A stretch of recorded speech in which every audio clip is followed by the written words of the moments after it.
Et nous voici de retour en direct de la Gameforce, hein, toujours aussi dans ce BO5 qui oppose le KRC Genk Esport au MCON LG Ultra Gear. Comme vous pouvez le voir en haut de votre écran, les MCON qui mènent actuellement ce BO5 2-1. Et d'ici 5 minutes, on devrait rentrer dans la prochaine draft. Faille de match du coup pour les MCON qui pourraient venir s'imposer sur la prochaine faille de l'invocateur. Et on va revoir un petit peu cette draft ici. Ouais. Alors la chose dont je souhaitais parler, c'est notamment ce Maokai, le pick de Maokai qui est un petit peu bait au final, hein, le KRC Genk. On a eu l'occasion de discuter un petit peu avec Toaster juste là pendant les 7 minutes de pause qu'on avait. Et il nous a annoncé que Dominot venait de first time le Maokai. Hein. Il n'avait jamais touché au perso avant, ou en tout cas pas dans un contexte compétitif. C'est ça, ouais, exactement. ouais. Et ben ça a très bien fonctionné. Exactement. Et ça a aussi donné un match-up entre guillemets positif à l'ami Lumerion en top lane, même s'il s'est un petit peu fait massacrer. Ouais. Globalement, au niveau de la draft, on en avait déjà parlé, on joue sans coach du côté des MCON et pourtant la draft, à mon sens, était mieux réussie de leur côté. Je suis d'accord qu'elles sont plutôt malignes. Croisé aussi Lumerion qui Ouais. lui était mort de rire hein, quand j'ai dit bah alors Ça hilt. qu'est-ce qui s'est passé au top. Il fait ouais c'était dur. Ah bah ouais. Il a rigolé. Mais non ça. Clairement, je suis d'accord avec toi, les MCON qui ont du répondant en draft et ce Maokai qui a montré un peu toute l'efficacité de ce pick en draft, déjà en forçant les joueurs de Genk à naviguer autour de ça, essayer de déterminer là où il serait. On se laissait vraiment l'out jusqu'au bout de l'envoyer au poste de support pour MCON. Ça a été chose faite. Ouais. Donc non, c'était bien draft et les joueurs de Genk qui ont eu du mal à négocier ça. Par contre, côté Genk, moi ce qui m'a un peu embêté, c'est ce pick H qui n'a pas forcément très bien fonctionné. J'allais revenir, pour moi la draft du KRC Genk est pas mauvaise, mais il faut jouer autour des forces de la draft. C'est ça. Et quelles sont les forces de cette draft? C'est d'aller catch des adversaires isolés, ou en tout cas d'essayer de burst quelqu'un au niveau des phases de teamfight. Sans rire, je n'ai vu aucune arrow touchée. Hein. Il n'y en a pas eu beaucoup. Et on a pas, vu des petites arrows à long range pour essayer potentiellement, tu mets un back, tu essaies d'envoyer une arrow sur la mid lane pour que Royal Canin vienne trouver un one shot, mais on ne l'a pas vu du tout. Et Tiger qui a eu beaucoup de mal dans cette game. Effectivement, à part au niveau des dégâts purs, Kalista on fait beaucoup plus que H, hein. Ça c'est non négociable, c'est sûr et certain, et c'est très clair pour tout le monde. Mais H a cette capacité de venir setup des kills pour son équipe, et c'est pour ça que le champion est fort, et à mon sens ça n'a pas été très bien utilisé. Non, alors ce qui nous permettait d'espérer pour Genk jusqu'au bout, ça a été le Darius de Roba, qui était particulièrement en forme. Il y a aussi eu de belles prestations de Royal Canin sur Satalia, mais c'était vraiment le Darius qui, dans certains fights, n'est pas passé loin de complètement annihiler l'intégralité de la composition MCON. Donc non, c'était assez intéressant à suivre. Il y avait quelque chose dans cette draft Genk, mais on a fait trop de petites erreurs et on s'est fait trop avoir en teamfight. Ouais, et je pense qu'on a peut-être pris la confiance aussi à un moment parce que Royal Canin était très bien dans sa game aussi. Il s'est fait catch beaucoup de fois. Il avait décidé de partir sur un Medjay qui n'a pas du tout porté ses fruits. Non, il a perdu ses stacks de Medjay. On a perdu toutes les stacks. C'est des golds qui ont été mis dans le vent et il a besoin de ces goals pour continuer à one-shot ses adversaires, et on l'a vu au plus la game avançait, au moins il avait d'impact dans les teamfights, et puis de toute façon les MCON ont fini à un moment par tout simplement dérouler. Oui, et d'ailleurs aussi un joueur qu'on n'a pas encore mentionné dans tout ça, c'est côté MCON, c'est Jhin Rice qui sur sa Séraphine a aussi touché des ultis sur 3-4 joueurs. C'était vraiment très bien joué de sa part, donc vraiment les renforts MCON qui sont impressionnant. C'est marrant, mais Jhin Rice a vraiment ce style de jeu du joueur auquel tu fais pas trop attention. Et il est là en teamfight, il arrive à toujours trouver des bons angles. Avec sa Séraphine, il a fait un très bon taf et il n'était jamais réellement le focus de ses adversaires. Parce que quand à côté, de toute façon, tu as une Kalista qui est en train de découper toute ta team à coup de lance. Ouais, et puis il apportait aussi des dégâts, fallait pas sous-estimer son stuff. C'est une Séraphine qui est partie de Liandry, qui a aussi un Riley, donc vraiment beaucoup de contrôle, beaucoup de dégâts. C'était aussi lui qui portait l'anti avec le Morello, donc vraiment il avait un double rôle dégâts, contrôle, implication d'anti. Bref, c'était le couteau suisse et ça a très bien fonctionné. Donc voilà, les MCON qui vont rentrer dans cette 4e draft avec la victoire en vue. On arrivera dans ce match, dans cette draft, pardon, d'ici une quarantaine de secondes.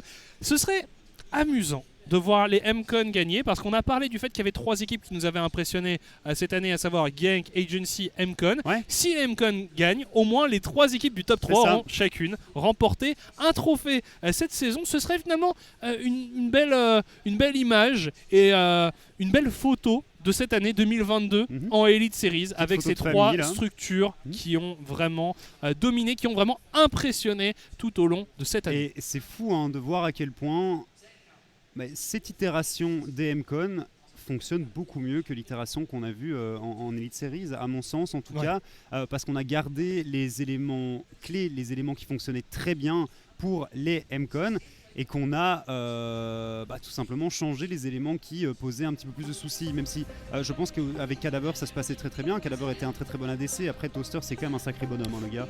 Oui, il rigole zéro. J'aime beaucoup Cadaver, mais j'ai quand même Toaster est un petit cran au-dessus quand même. Voilà. Et puis bon, Chaz, j'ai jamais eu l'impression qu'il avait réellement réussi à trouver sa place au sein de ce collectif.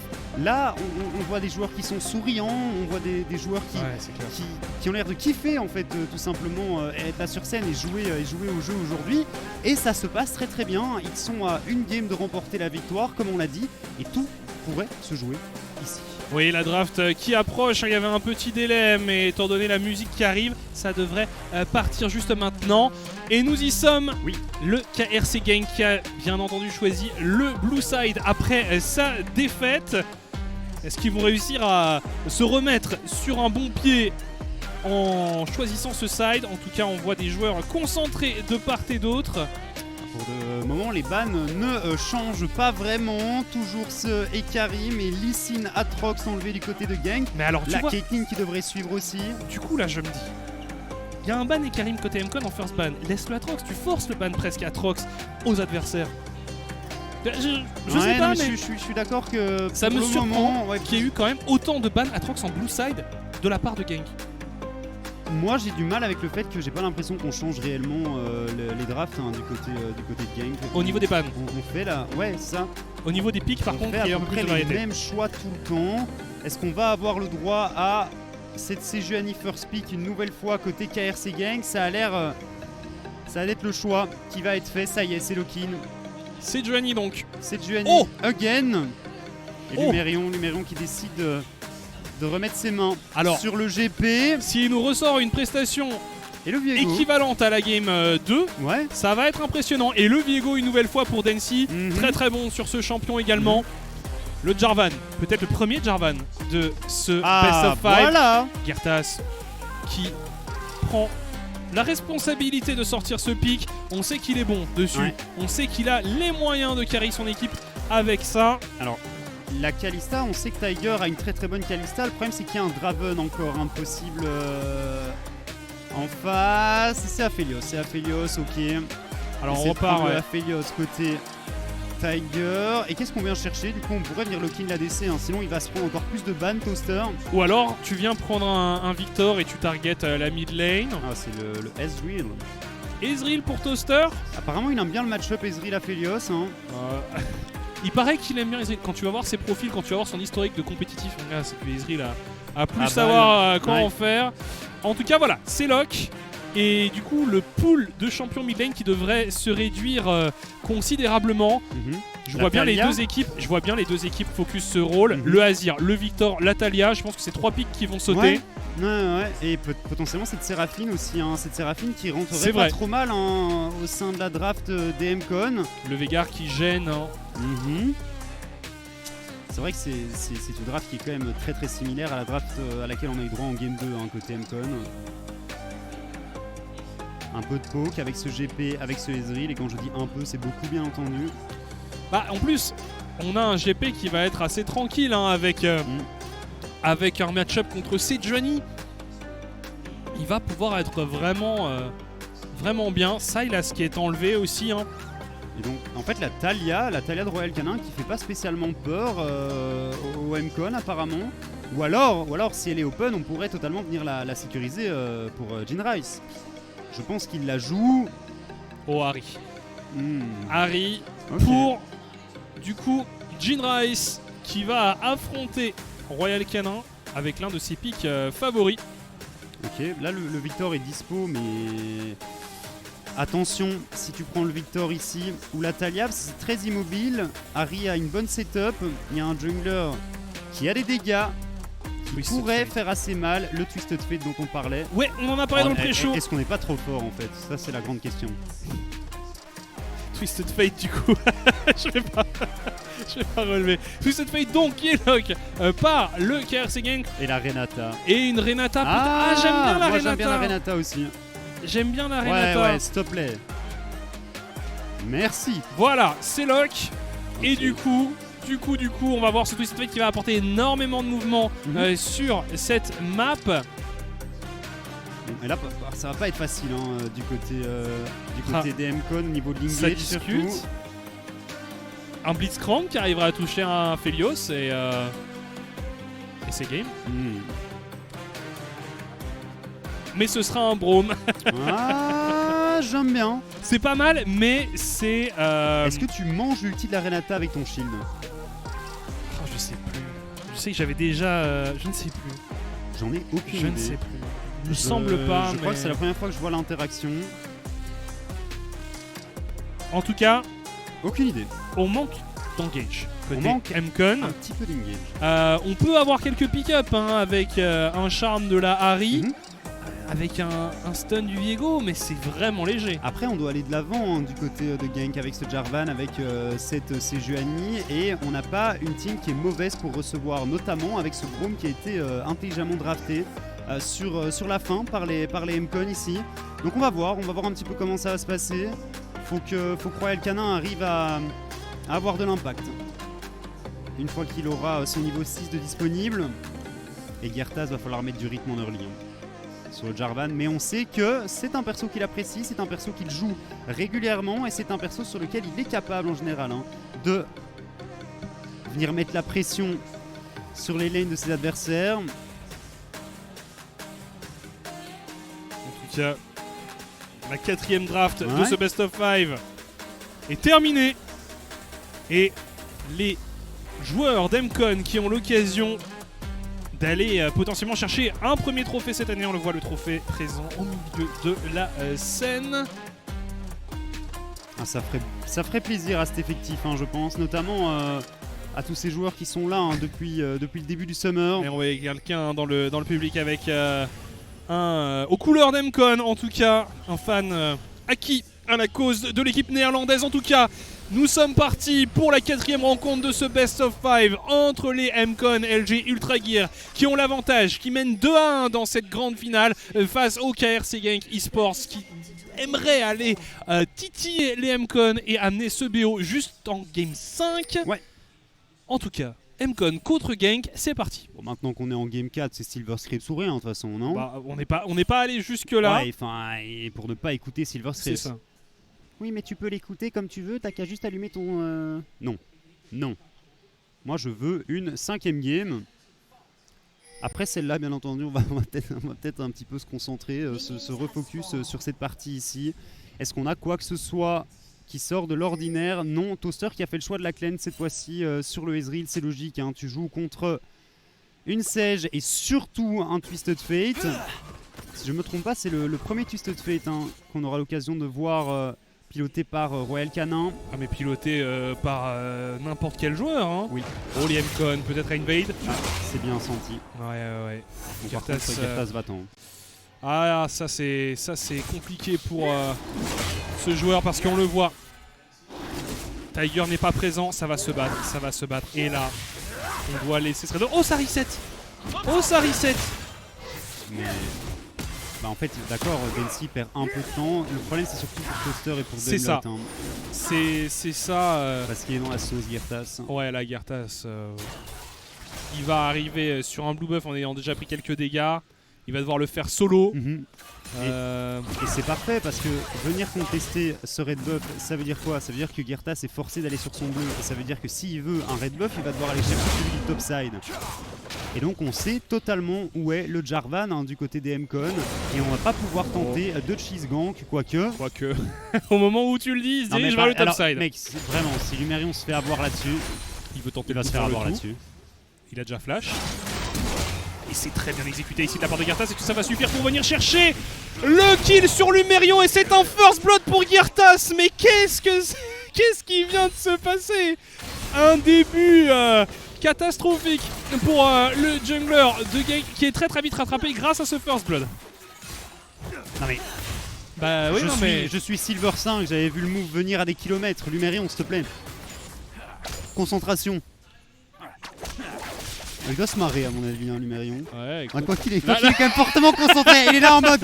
Non, c'est après la game, c'est après la game. C'est après la game qui se marre. My bad. Ouais, parce que, alors très clairement, pour ceux qui jouent top lane, tomber derrière comme ça, c'est jamais marrant. Après, encore une fois, l'avantage qu'il a, c'est qu'on le disait, c'est un match-up plutôt gratuit. Oui. Donc, ça le met pas non plus trop au fond. Ah ça peut peut-être le mettre au fond. Sauf si Girtas niveau 2 avec 4 CS lui remet un gank. Oh le forcing. Oh le forcing. Lumerion. Cette fois-ci c'est dodge, mais est-ce que ce sera suffisant? Non, on va tomber une seconde fois. Girtas qui se nourrit sur cette top lane. Et regarde la wave en plus, c'est terrible. On a une téléportation disponible pour Robat, Doimlot qui était présent également. Ah, il arrive avec les pansements, avec les bandages. Doimlot. Oh, Toaster. Ok, le Q-spell qui est évité. C'était la mort. Hein. Ah, faut faire attention, hein, parce que Genk nous en ont déjà fait des early comme ça. Ça veut pas dire que derrière ils remportent la partie. Mais en tout cas, pour l'instant, c'est une excellente entrée en matière. Il y a une petite buff au niveau CS aussi dans la jungle. Densi qui a pu clear une bonne partie du bot side de Girtas et qui a pu passer. Dans la jungle, t'as quand même 2 kills déjà récupérés sur... Non. Alors clairement, mais par contre au niveau de l'XP, le Viego est bien devant son adversaire. Et regarde la wave, si on arrive à freeze ici côté Roba, ça pourrait le mettre très bien. Lumerion il s'amuse hein, ce soir en tout cas. Mais c'est un des défauts de ce joueur, hein. C'est qu'il est capable d'excellentes prestations, mais parfois il est très flippy. Après je trouve que même quand il fait du 0-10, il arrive toujours à avoir un minimum d'impact hein, dans les parties. En l'occurrence sur le match précédent, il jouait Gnar, donc en effet dès qu'il était en méga et qu'il arrivait à écraser 2-3 gars sur un mur, c'était déjà très bien. Là c'est GP. Là c'est GP, alors on peut se dire NP ou scale. Oui. Mais tombe pas trop derrière quand même. Tombe pas trop derrière. Là, les deux joueurs qui se cachent dans des buissons. Bon. Ah, ça me met très bien. La top lane, c'est vraiment une ligne de sauvage. Hein. Le trade est vraiment très bon. Ah, moi Roba ici. Je trouve que ça a toujours un certain charme hein, de voir ce genre d'échange entre deux joueurs. Il est sorti du bush. Il y a un petit coup d'épée enflammé dans les dents. Avec le passif. Ouh, Moops. Alors, le retour de la Renata de Mousse, on n'en a pas beaucoup parlé, hein, mais le mec est très fort sur le perso. C'est, à mon sens, c'est le champion sur lequel il m'a le plus impressionné cette année. C'est Renata. Oui, et le Aphelios pour Tiger aussi. Hein, c'est un champion sur lequel il est normalement redoutable. Après, il a eu un peu de mal hein, lors de la deuxième game de cette soirée. Maintenant, il y avait un Ekarim qui pouvait lui courir très fort dessus, ce qui n'est pas le cas ici. Alors, je sais que ce n'est pas banal, hein, mais nous sommes en journée, nous sommes en après-midi, pas en soirée. Mais oui, non, mais c'est vrai qu'on a l'habitude, hein, d'habitude, les soirées des Elite Series. En tout cas, ici, on veut accélérer. Et c'est Moops qui est pris pour cible. Il est encore en vie. Plus pour longtemps. Moops est tombé. Densi a pris le kill sur le support adverse, mais Tiger a vengé son support. Tiger qui met quand même de gros dégâts et on y retourne pour Girtas. La petite auto. Et Densi qui va s'effondrer lui aussi. Mais c'était une très bonne opération pour les MCon hein, tout de même. C'est du 2 pour 1 au final. Et c'est Densi qui a réussi à récupérer les kills sur son Viego. Ah, les kills ont globalement été sur les bons joueurs. Hein. Viego et Ezreal ici, chacun un. Et de l'autre côté, ça a été Aphelios et eh bien, le Jarvan. C'était 2 morts de chaque côté. C'était 2 morts de chaque côté. On revoit tout ça. Voilà, Moops qui se fait tag par Doimlot. Immédiatement Densi qui follow up. On met tout hein, sur cette Renata qui l'air de rien survit. Hein. un certain temps. Ouais, c'est Doimlot qui meurt avec les wildcards du TF qui lui passent dessus.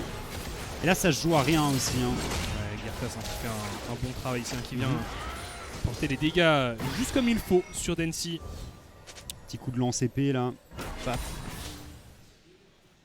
Dans les dents. Et l'écart de CS au top, ça me met quand même très bien. Ouais, c'est vrai que c'est assez inattendu de voir un GP autant derrière. Mais GXP, ouais, farm.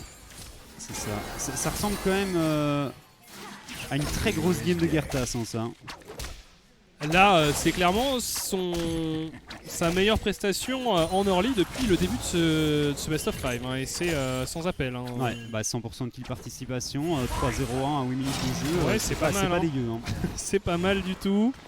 Ça joue très très bien. Et puis il est derrière en CS, mais pas tant derrière que ça. Surtout au niveau de l'expérience. Et on l'a dit, pour les MCon. Les Lumérions, il se fait. Ah oui, mais il se fait tabasser. Hein. Ah, et clairement, c'est impressionnant quand même. Il n'y aura pas grand chose à faire pour Lumérion avant un petit bout de temps, je pense. Non, faut lui laisser. C'est ça, faut le laisser respirer en side lane. Accumuler des ressources. Mais comment est-ce qu'on va faire du côté d'Emcon? Il faut arriver à catch des adversaires, hein, notamment avec ces tarifs. C'est un petit peu la seule setup qu'ils ont. Ouais, moi c'est ça qui me gêne, on en parlait déjà dans la draft, mais on n'a vraiment pas beaucoup de contrôle à appliquer sur les adversaires pour Emcon. Ici on va récupérer un dragon. Ouais, c'est un trade classique, hein, Herald pour gank au top, dragon du coup échangé directement par les Emcon. Tiger par contre qui a 20 CS d'avance. Hein. Ouais, Tiger qui nous fait un excellent early game pour l'instant. 1-0-1. Ça risque d'être un Aphelios de gala aussi ça. Hein.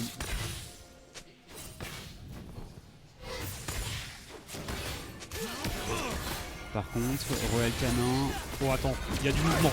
Il y a du mouvement vers le bot side pour les joueurs Emcon. Ça pourrait être un dive qui s'en va. Très agressif ici Toaster. Les bons dégâts qui sont positionnés sur Moops. L'ignite qui tic. L'arrivée de Densi. Et Moops qui va s'effondrer. Heureusement que Doimlot s'avance ici pour récupérer. Pour intercepter plutôt l'ultimate du Aphelios. Ça aurait pu être un kill supplémentaire de récupérer par la DC du KRC Gank. On peut engage. Oh, la fissure glaciale est passée un petit peu à côté.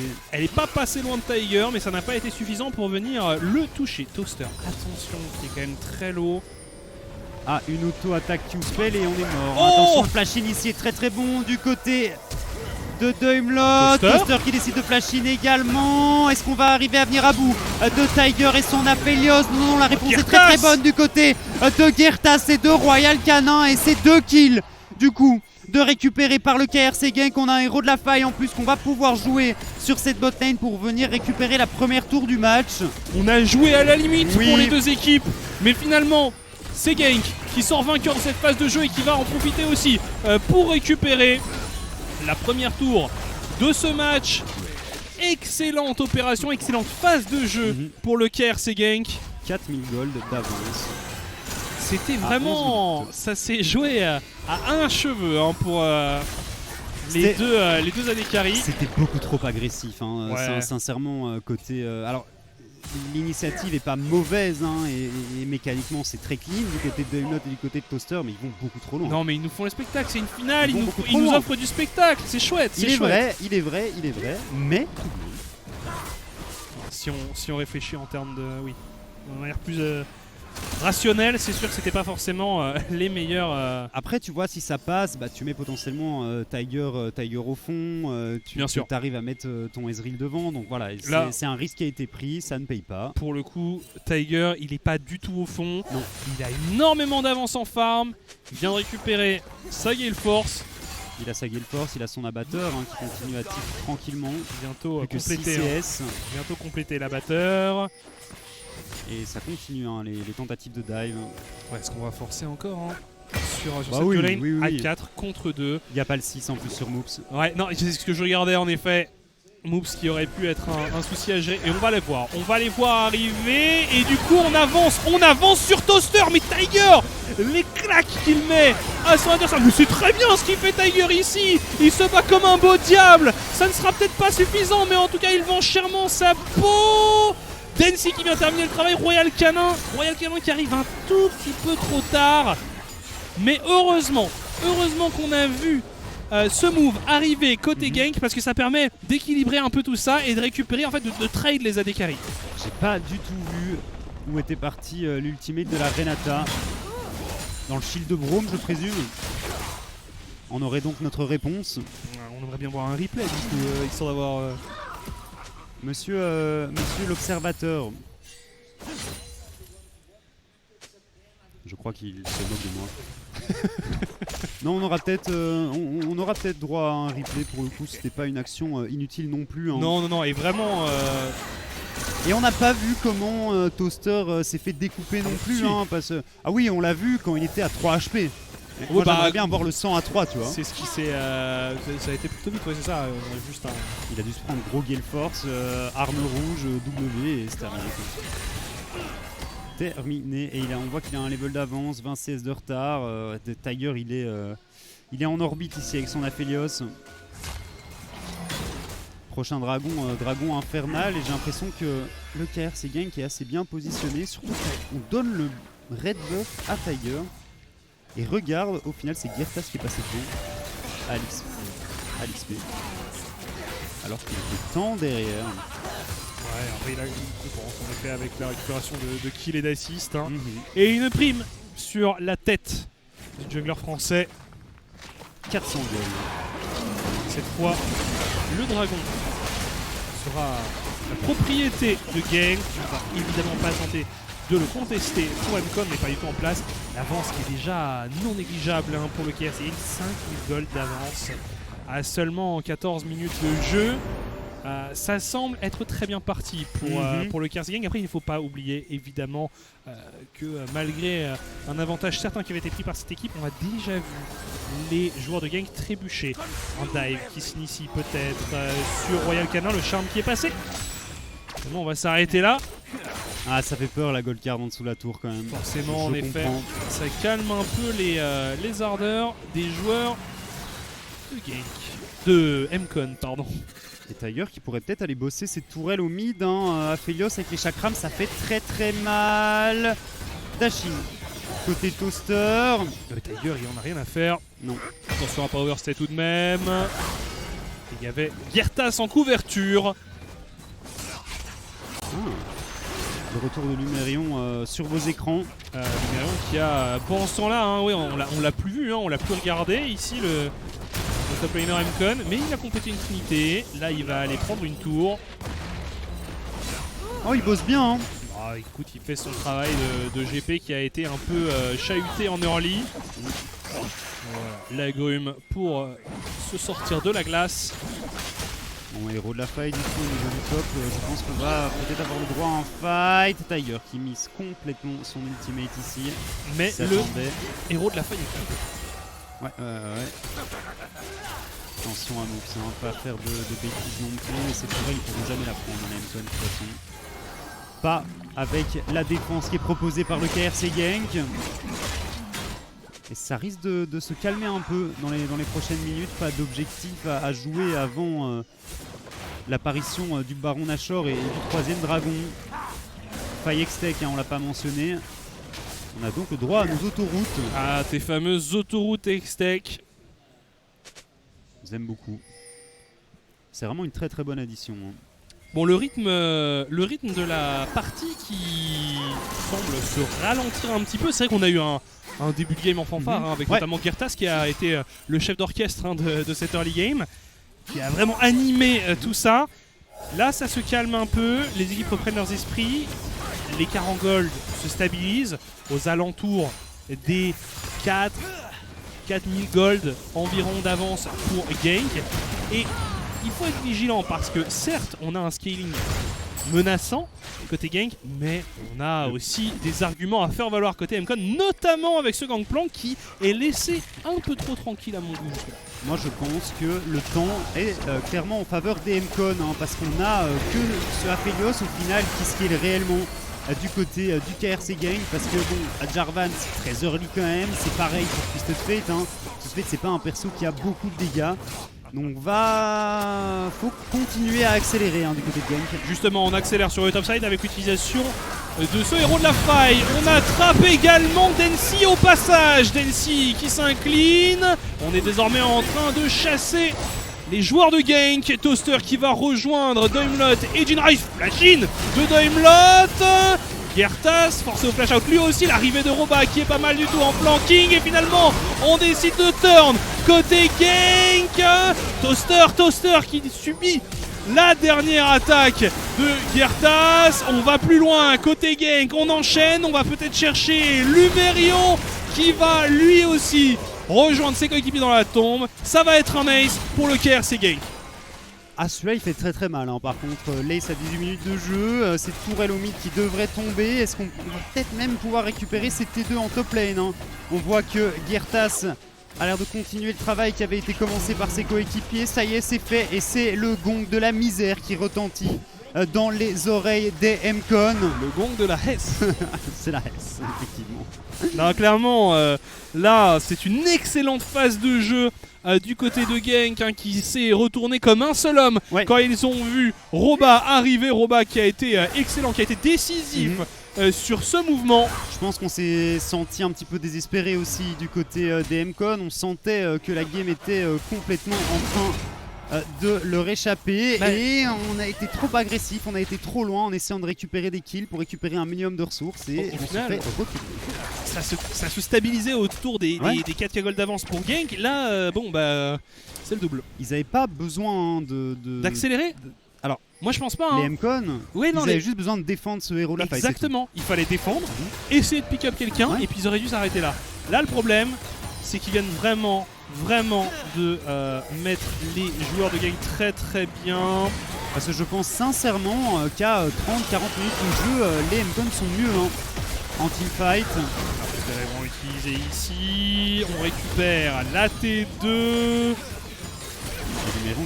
Lumerion qui fait un bon travail sur les side lanes. Doimlot qui ne tombe pas, qui ne prend pas de dégâts, et c'est une nouvelle tour, cette fois-ci avec une prime récupérée par le pirate. Ouais, c'est bien ce qu'il fait Lumerion en side lane ici.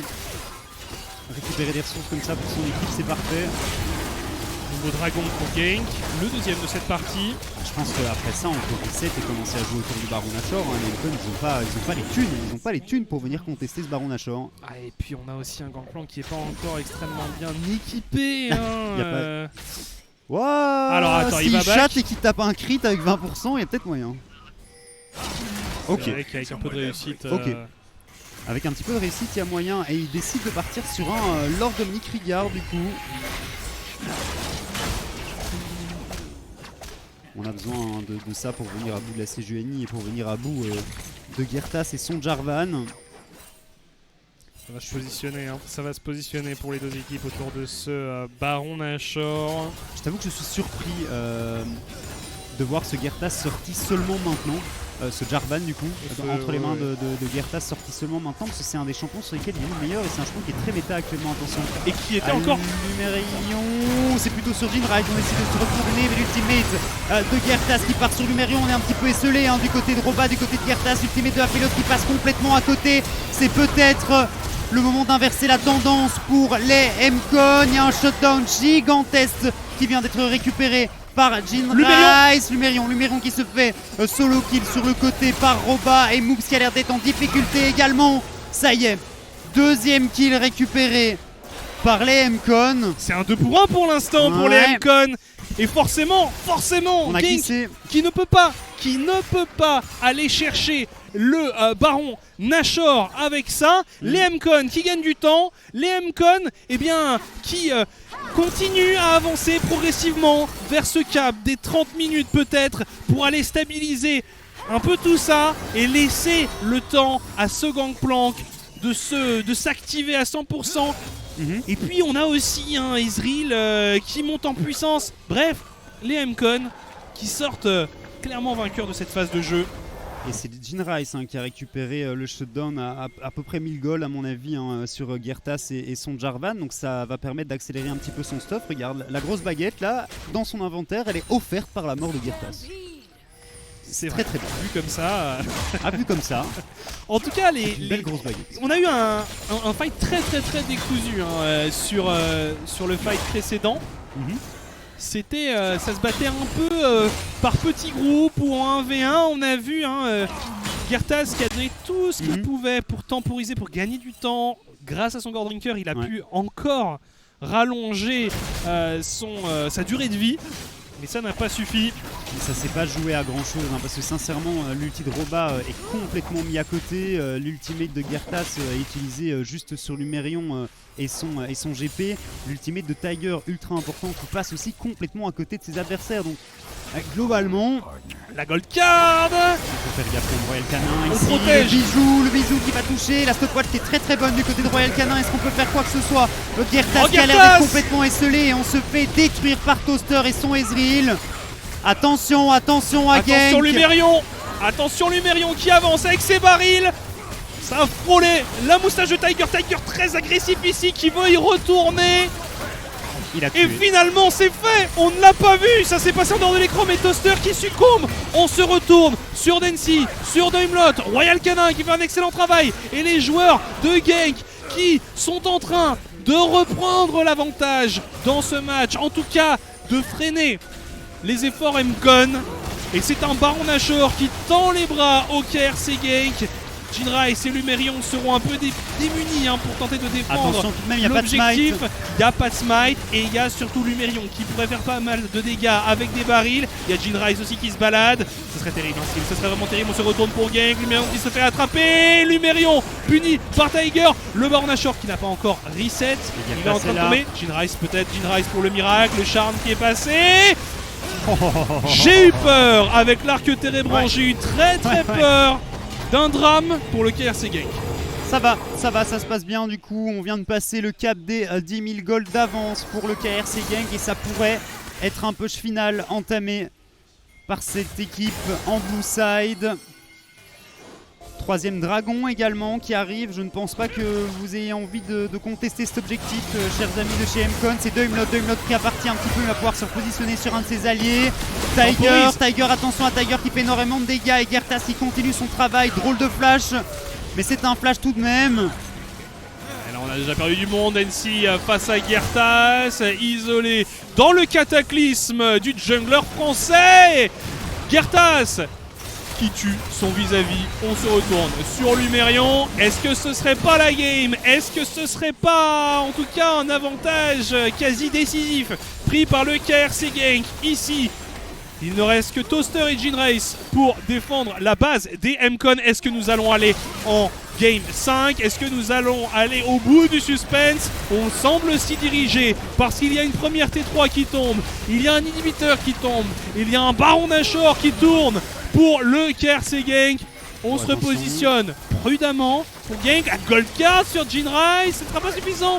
Tiger qui a eu chaud avec l'arc térébrant qui n'est pas passé loin. On perd moves dans l'opération. Il faut battre en traite, il faut fuir du côté de Genk.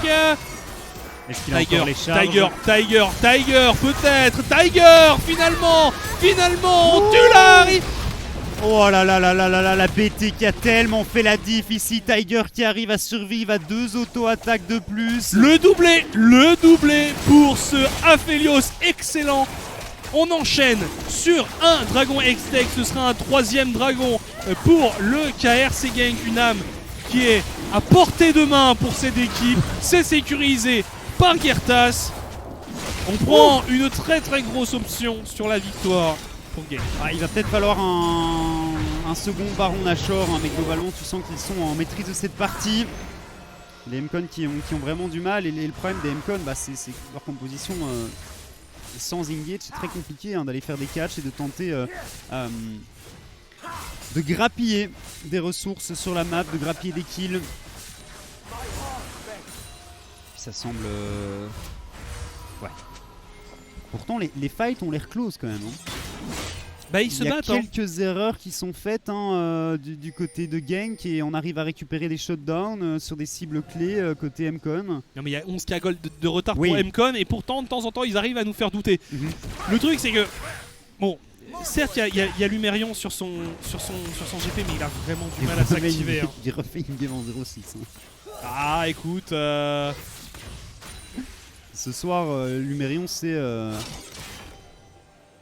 Il est en teuf, il fait la teuf en fait sur la top lane. Il nous a quand même sorti, justement, il nous aura sorti un gangplank. Un gangplank de chaque type.